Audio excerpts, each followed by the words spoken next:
Pumalingaw-ngaw sa social media ang matapang na bayag ni Senador Amy laban sa kanyang sariling kapatid na si Pangulong Kuting Jr. Sa isang panayam, tinuligsa ni Amy ang ilang polisiya at desisyong ginagawa ng administrasyon na niya'y labis na nakakaapekto sa ordinaryong Pilipino. Dahil dito umugong ang tanong, may bangayan nga ba sa loob ng pamilyang Bangang o isa lamang itong pagtatama sa landas? Ayon kay Senator Amy, hindi siya sang-ayon sa ilang hakbang ng palasyo gaya ng pagpapalakas ng ugnayan sa Amerika, pagtaas ng presyo ng bilihin na hindi tinutugunan at ang umano'y kawalang aksyon sa mga isyu ng korupsyon. Marin din niyang binigyang diin na hindi dapat ginagamit ang kapangyarihan para protektahan ang iilang kaalyado. Bagamat hindi niya direktang binanggit ang pangalan ng Pangulo, malinaw sa kanyang pananalita na may hindi pagkakaunawaan sa pagitan nila. Sa gitna ng kontrobersya na nanatiling tikom ang bibig ng Malacanang ukol sa pahayag ni Amy. Gayunpaman, may ilang nagsasabing ito ay senyales ng muling pagkakalinawan ng magkapatid sa pamamagitan ng bukas na pag-uusap. Sa kabila nito, muling nabuksan ang usapin tungkol sa tensyon at politikal na alitan sa loob mismo ng pamilya ng Pangulo. Abangan ang mga susunod pang ulat para sa mas malalim pang impormasyon. At yan nga ang balitang ating pagkakatutukan. Ngunit bagong lahat, siguraduhin mag-subscribe at i-hit ang notification bell para sa patuloy na pagtutok sa mga sigat ng bagong balita dito lamang sa tunay na boses ng Masa. Sa sarili nating mga paa, mapa-defense, mapa-ekonomiya, kahit anong aspeto ng ating bansa, pagka inasa natin sa mga Amerikano na yan, walang mangyayari sa Pilipinas. Ito ang sagot ng kapatid nitong si Bangag na si Amy Marcos. Nagtatagisan tong dalawang unggoy na to di ba? Nagtatagisan talaga. 19% na taripa para sa Pilipinas, tapos 0% na taripa para sa Amerika. Paano tayo nanalo dyan? No? Tanungin mo yung kapatid mong Bangag, anak ng toka, ba't mo kami tinatanong?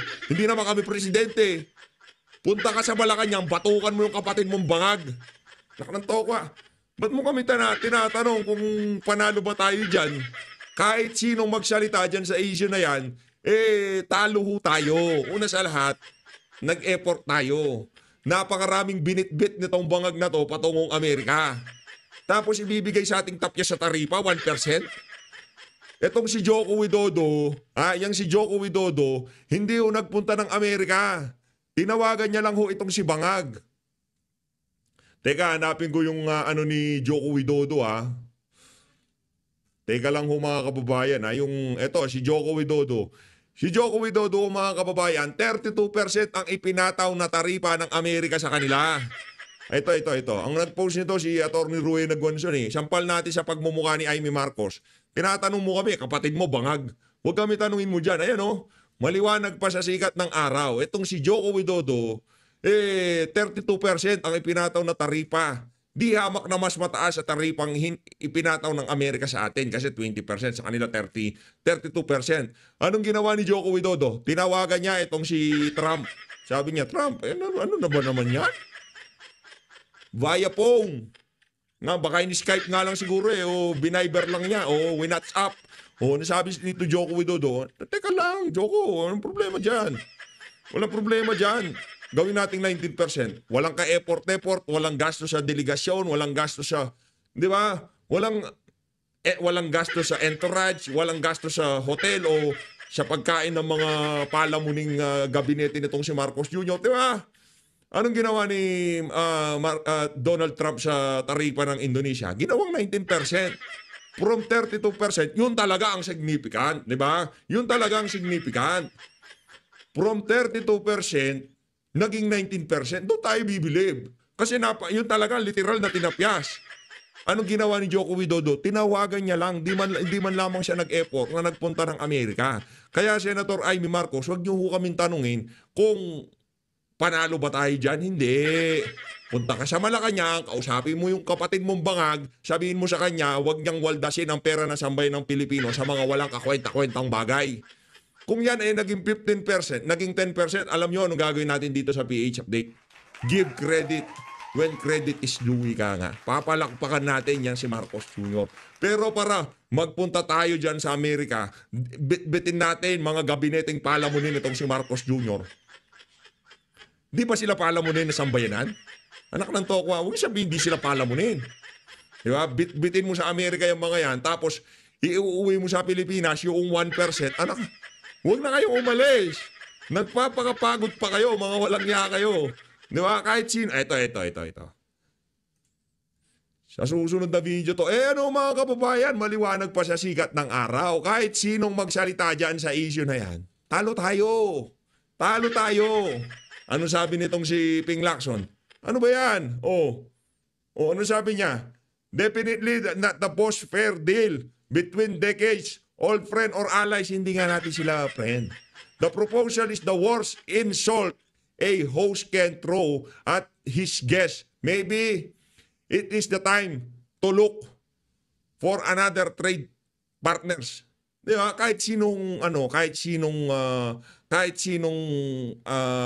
mag-weigh dito sa issue na to, dinuraan sa pagmumukha ni Donald Trump yan si Marcos Jr. Yun ho talagang nangyari dyan sa issue na yan. Ngayon naman, syempre, dumako na ho tayo. Ayaw tanggapin ng mga Talyanista at sa Imada ang katotohanan na dinuraan sa mukha ni Donald Trump itong si Marcos Jr.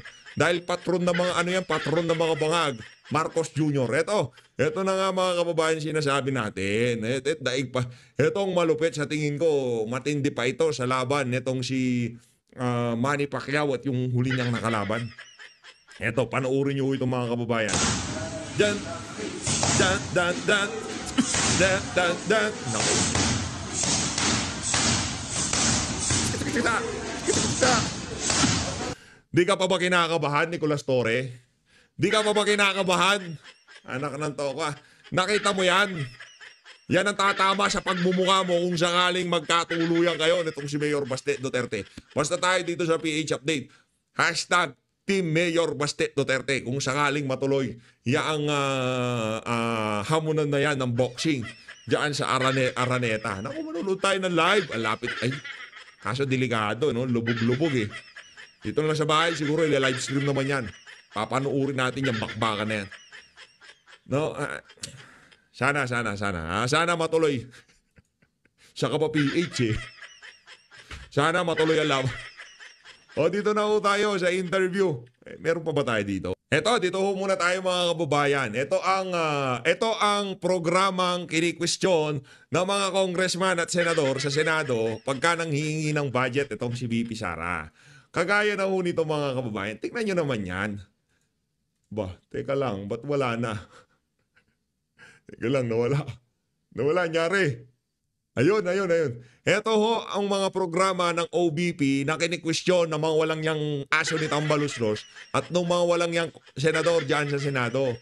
Yung mga maliliit na bagay na to, napakalaking ginhawa ang inihahatid sa ating mga kababayan. Yan ang napapanood nyong yan ho ang libreng sakay ng Office of the Vice President. Pagdating ng budget deliberation, magtatanong sila, teka lang, duplication of program yan. Ginagawa na ng ng DPWH, ng ng DOTR. 'Di ba? Ginagawa na yung mga proyektong libre-libre sakay na yan eh. Ginagawa ng DOLE yan eh. 'Di ba? Kung ano man yung concerned agency. Bakit nyo pa ginagawa yan, Office of the Vice President? Ba't kayo maglilibring sakay? Ginagawa na yan ng DOTR, kung ano man yung na yan, 'di ba? Duplication yan eh. Ngayon, asan na yung mga gumagawa? Tanong. Sige nga, nasaan ang DOTR? Nasaan ang mga concerned agencies na dapat sana naghahatid ng libreng sakay ngayong mga kapanahunan ito? Ilatag nyo yung mga larawan nyo dyan sa social media. Yan, asan ang Office of the President? Asan ang Office of the Speaker Crocodile? Wala. Sinong nag-o-offer ng libre sakay na iniipit ang budget ng mga walang yang congressman at senador? Office of the Vice President. Maliwanag pa sa sikat ng araw. Walang nakapaskil na Sara Duterte dyan ha. Hindi trapo presidente namin. Hindi trapo ang Vice President namin ha. Walang dyan. Wala kayong makikita na project of Vice President Sara Duterte. Walang ganun dyan. Kasi may delikadesa. Kasi meron siyang hiya sa sambayan ng Pilipino. Pagka hindi niya pera, hindi niya pinapangalan sa kanya. Ganun lang naman ho yun. Pero yung si Marcos Jr., umutot lang siya sa gilid. Dapat merong pangalang President Bongbong Marcos. Yung si Tambaluslo, sumingal lang siya sa gilid. Dapat merong pangalan yun na Speaker Crocodile. Di ba? Ganyan ho sila eh. Kabisado ho natin ang mga walang yan. Oh, dito na ho tayo. Ilalagay ko lang dito to para medyo kilabutan itong si Nicolas Torre. Punta na ho tayo dito kay anong pangalan nito? Sino nakamiss kay Risa? Yan, sinasabi ko. Sinong nakamiss kay Risa? Oh, di ba? Alangan naman. Tatakbo ng presidente yan. Alangan namang wala siyang ang tawag dito, wala siyang entry ngayong mga panahon na to na napakaraming nararanasang paghihirap ng ating mga kababayan. Alangan namang wala siyang entry. Dapat merong entry si Risa, di ba? O ito ng entry ni Risa Ontiveros. O interview niya sa napakagandang anchor na si Ma'am Pinky Web. Panoorin mo natin mga kababayan. Flood control projects. Well, there should be a way to... A unified flood. Teka lang. Good to finally Yan. see you Nice seeing and you again. speak to you again. Yes, It's been so long. Oo nga, long time no see. Appreciate Talagang pinaghandaan nitong si Risa Ontiveros. Sabi niya siguro, nako, ano bang magiging imahe ko dito? Magpapa-virgin effect ba ako? Magpapaka-maldita ako? O magpapaka-inosente ako? Tinanong niya yung chief of staff niya. Sa tingin mo, ano ang trip natin ngayong oras na to? Di ba? Panahon ni Alias Rene, pag ganito yan. Hindi ko ginawa yan. Hindi ko ginawa yan. Wala akong binayaran. Kung saan nagpunta yan sa opisina ko. Pero ngayon, istariray ang datingan. Ika nga nitong si Senator Dante Marcoleta. Istariray ang datingan ni Risa. O, mataray siya ngayon. Di ba yung trip niya ngayon, di ba? Sabag, alangan naman, di ba? Napakaganda na mag-i-interview sa kanya. Alangan naman yung hindi niya ilagay yung pinaka-best hair niya, best makeup niya, best dress niya, di ba? Pinaghandaan. Ang tanong, may laman ang interview. Yan ang pag-uusapan your time. Okay? All right, I'm gonna start dito po muna sa storm, yung totoo pong bagyo and habagat that has caused a lot of flooding in many parts of the country. Is there a way to actually really find out, I mean, maybe from the Senate, if we have an effective flood management control program or even a unified flood management control program? There should be a way. Pero kung si Duterte niyan presidente, etong si Risa Ontiveros, lahat ng nangyayaring kapalpakan dito sa administrasyon na to, kung Duterte ang presidente, wala pang investigasyon, baka inuumpisahan na niya. Nagpapatawag na ng hearing yan. Pero dahil ang kamag-anak niya, appointee nitong si Marcos Jr., tahimik siya. Partida opposition pa yan ha. Paano na lang pagka naging minority pa yan. Paano na lang pagka naging majority pa yan sa Senado, di ba? Napakalaking kaguluhan. To find that, kahit sa loob ng government infrastructure program in general, or sa mga local development plans ng mga LGUs, at least at the provincial, if not regional level, sa mga flood-prone areas ng ating bansa. Kasi hindi naman nakakagulat na binabagyo tayo taon-taon. We know, we anticipate it. And pag nakikita, nararanasan natin yung mga pagbaha tulad ngayon, syempre hindi natin masisisi yung mga kababayan natin. Itanong yan, nasan na yung mga flood control? Na taon-taon, pinupondohan naman namin sa Kongreso. Oh. I was actually trying to get... Hindi, ganito, patawag kayo ng hearing, imbestigahan nyo ang administrasyon ni dating Pangulong Rodrigo Duterte dahil dyan naman kayo magaling.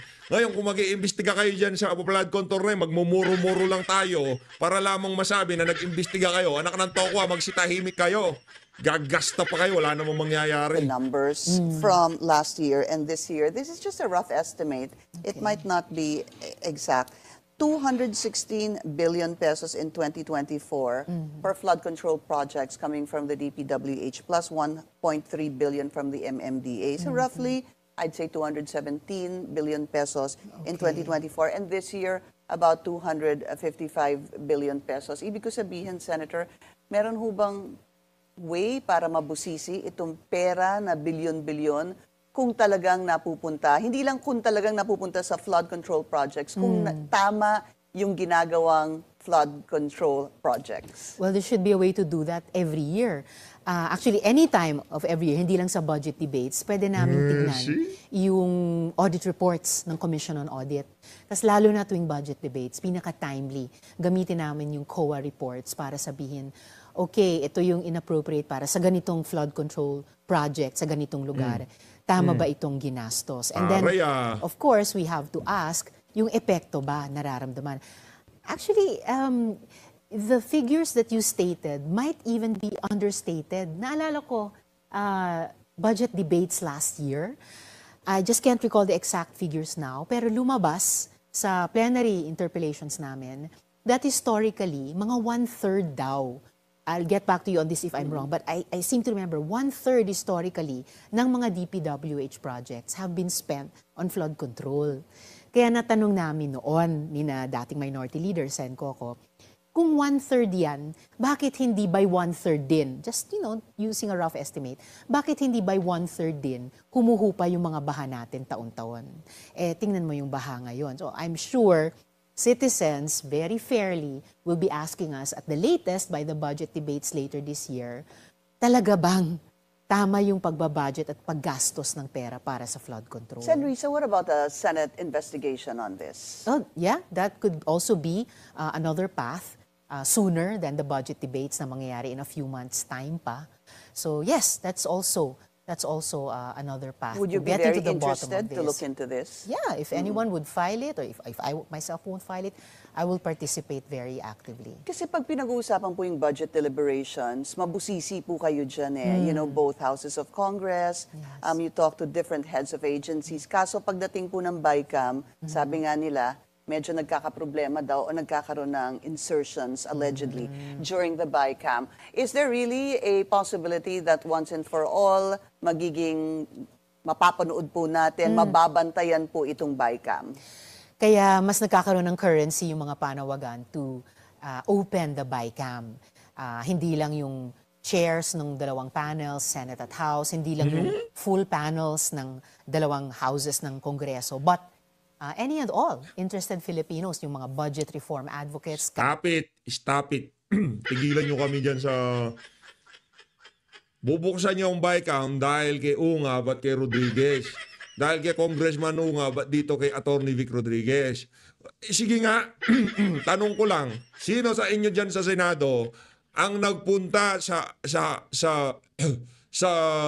Korte Suprema para questionin itong 2025 budget?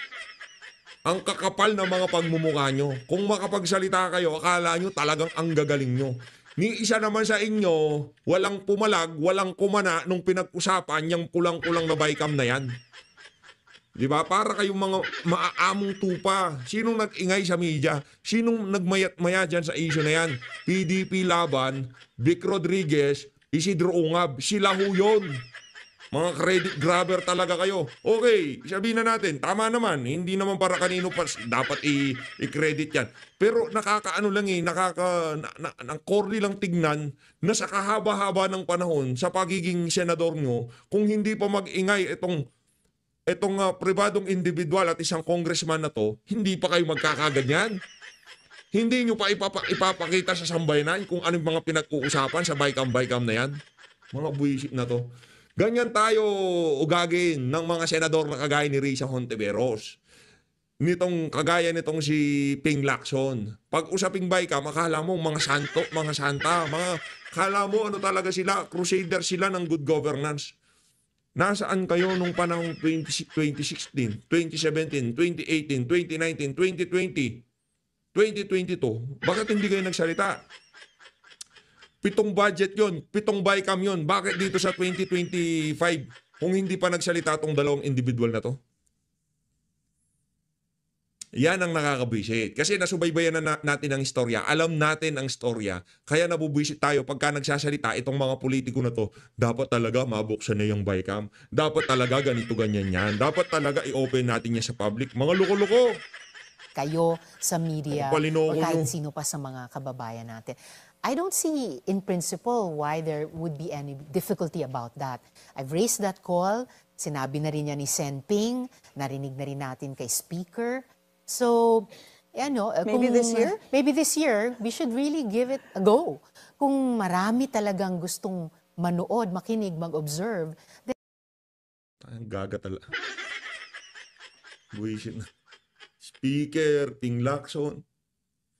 Doon ba sa dalawa na yon merong nagpunta sa Korte Suprema para questionin itong anomalyang budget na to na 2025? Para banggitin mo sa amin yung dalawang pangalan na yon, paisama na kita. Meron ba sa inyong tatlo na nagpunta sa Korte Suprema para questionin itong 2025 budget? At kung ano ang ginawa ng BICAM noong nagdaang taon, paano tayo umabot dito sa budget na to? Sinong nag-fill in doon sa mga blanco nung nag-BICAM? Merong komisyon doon sa tatlong nabanggit mong pangalan. Mawalang galang nga. Di ka naman kagalang-galang eh. then a simple technical solution like live streaming it might be easiest at hand. I mean, nakakasama ho ba ng loob after all the yung pagod na pinagdadaanan po ng mga talagang nakatutok sa budget, lawmakers and the heads of agencies and of course their team go through this, one by one, detalyado po sila. Tapos supposedly, allegedly, pagdating ng BICAM, ay may mga milagrong nangyayari. Well, more than nakakasama ng loob, nakaka-alarm kung meron ngang ganong mga nangyayari. I haven't myself read the detailed reports of what's coming out now about the previous budget that we're spending now at saka insertions. But kung totoo man or just the fact na itinatanong, all the more reason we should make the process more transparent. Ito ka ma'am sa akin, ito ka.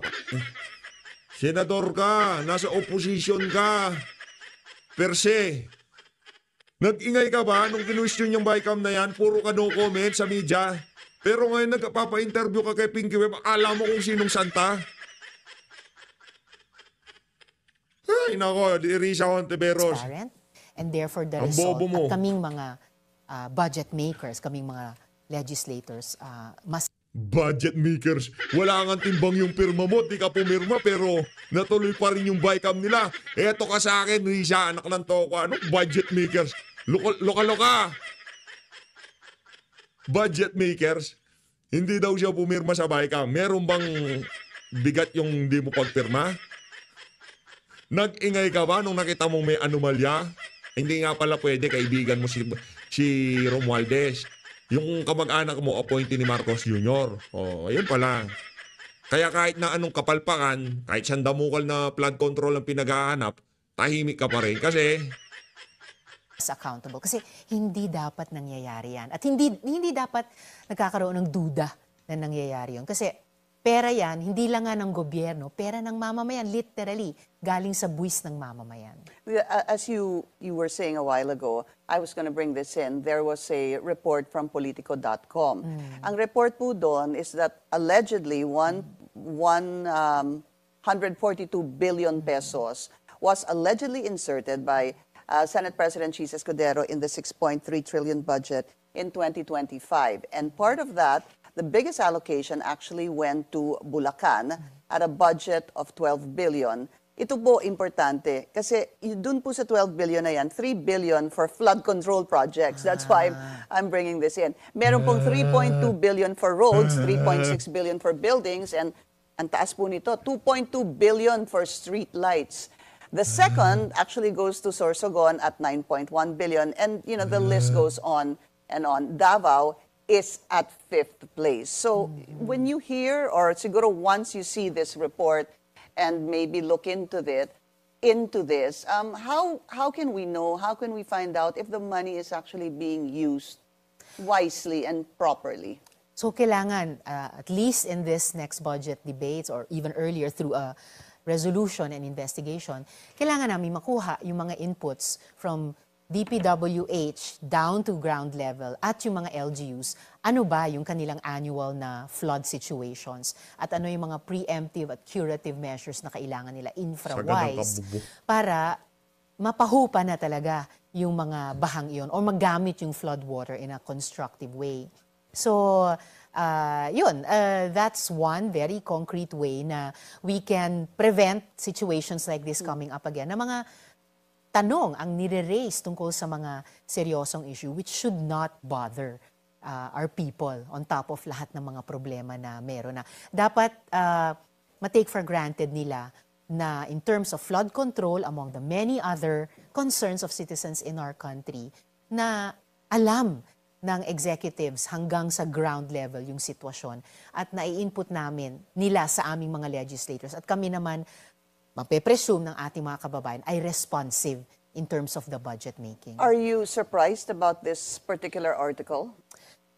Not surprised is the Did you hear feeling. about it? I heard about it. I would see it posted online. Siyempre, concerned ako.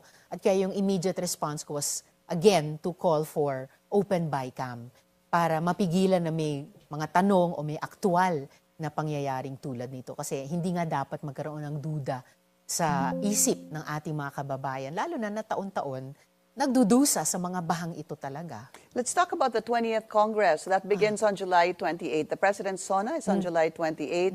And then, tama ho ba, ang first official session day niyo will be July 29? No, we have the opening of session That's morning of July the 28th, 28, okay. followed by the President's SONA in the afternoon. And on July 28, dun po pipili ng SP, ng On Senate July President. 28, doon pupili ng SP. And since you mentioned the 29th, yun yung susunod na convening ng Senate Impeachment Trial Court. In-announce na yun dati nung presiding officer. Pero may bago na pong announcement. Hindi na po July 29. August 4 na daw po. Ay, teka muna, na-announce na yung July 29. At yung buo namang trial calendar, pati kung kailan talaga kami magko-convene ulit, kailangan pag-usapan niya ng buong senator judges, yung buong court. Hindi pwedeng isa or iilan lang ang magsasabi nun. The reason for the postponement from what was expected to be July 29, ang pag-convene po ng impeachment court, to August 4 was because the Senate President is saying that the impeachment court has to give notices to the parties. Kaya mukhang August 4 daw po. Parang ang tagal naman, from the 29th to the 4th, halos isang 1 linggo. And gaya ng lagi kong sinasabi, mula nung 19th Congress na nag-convene ang Senate Impeachment Trial Court at nagkaroon kami ng jurisdiction sa process na ito, continuing process yan. In fact, as we speak now, Pinky, convened ang korte, ongoing ang trial. At any time, pwede nang i-issue ng presiding officer yung mga summonses o mga invitations na iyon. The same way, pwede na niyang pasumpain yung mga bagong senador bilang senator. Ang attire na to ni Risa, kulang na lang ang sungay no? Kulang na lang talaga sungay, di ba? Nakikita niyo ho ba pagmumukha ni Risa? Kulang na lang sungay eh. But he has Then. not, Senator. That's right. But also he has That's said, right. 29 Yung confidence level niya, pinapakita niya na napakagaling niya magsalita, na naiintindihan niya lahat ng bagay. Okay lang sana kung di namin alam na scripted lahat yan eh. Yung tipong yung index card nasa baba niya, ganyan siya. Saan na ba tayo banda? Okay, ito natatanong niya sa akin. Nag-practice kami ni Chief of Staff kanina. 9th, ang convening, the rest of us senator judges took that. And ngayon, para sabihin ng ilan na August 4 na, wala pang usapan yan ng lahat ng senator judges. Pasensya na ho kayo, siguro hindi kayo sinama doon talaga sa usapan na August 4. Kung hindi man, hindi naman pwedeng ganon. Kasi tulad sa mga korte, sa judicial branch, ang impeachment trial court din naman, kami, Senate bilang impeachment trial court, dapat yung mga usapin ng trial calendar, pinagkakasunduan ng lahat. Hindi lang ng Senate majority. judges. Oo, hindi lang. What happens on July 28 if you find out that the impeachment court will continue or will begin or dapat continue kasi Yes. na meron na pong jurisdiction during the 19th Congress again, which is Yes. being questioned, that it will be on August 4. What do you plan to do about that? Hindi yan pwedeng desisyonan ng Senate sitting as a legislature. Kailangan ng impeachment trial court. So, senator bilang judges. court, senator judges. So, baka ang pwede nilang gawin ay i-convene kaming mga senador, pero bilang senator judges para pag-usapan yung trial calendar. Right. Kasama yung susunod na pag-upo namin. Which on the 28th would be easy to say that tomorrow, the 29th. I guess what I'm asking is, if it doesn't happen, what do you intend to do? Tuloy-tuloy lang na pag-alala, pagsulong, pagtulak na tungkulin namin sa konstitusyon. Nung una nga, shall proceed to trial forthwith. Ngayon, continuing process ito, tumawid man mula sa 19th hanggang sa 20th Congress. So any day now, we can and should be proceeding with trial. Ang dami nang Magandang balita ang hatid namin sa inyo ngayong araw. Sa pagtatapos ng aming balitaan, nagbigay kami ng mga mahalagang impormasyon. Maraming salamat sa pagtutok at pagsuporta sa aming programa. Huwag kalimutang manatili sa mga susunod na araw para sa mga bagong balita at mga kwento na dapat nating abangan. Mula sa Boses ng Masa, magandang araw, Pilipinas!